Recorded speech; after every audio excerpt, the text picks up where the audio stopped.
একটা পরিবার কি পরিমাণ লোভী হতে পারে চিন্তা করে দেখেন। আমি মনে করি মামুনের সাথে সাথে মামুনের মাকেও কারাগারে পাঠানো উচিত। এই মহিলা কত বড় নির্লজ্জ একবার চিন্তা করে দেখেন, যে ও নিজে বলেছে যে লায়লার সাথে মামুনের বিয়ে হয় নাই, লায়লা মামুনকে বিয়ে করতে চাইছে।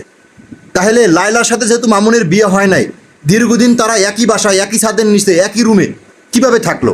আপনি আবার সেটা প্রোটেক্ট করলেন। এটা কি বেআইনি না? এটা কি অসামাজিক বিষয় না?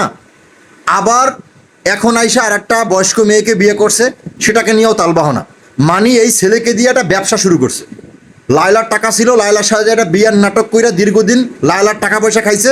এখন আবার আর এক মেয়ে বয়স্ক, তার মায়ের বয়সী, সেটার সাথে বিয়ে করে তার টাকা পয়সা খাইছে। মানে একটা ফ্যামিলি কি পরিমাণ নোংরা, কি পরিমাণ লুবি হলে এই ধরনের কাজ করতে পারে? এই মহিলাকেও আইনের আওতায় আনা উচিত। এই ধরনের মহিলারা হচ্ছে অরিজিনালে কালপিট।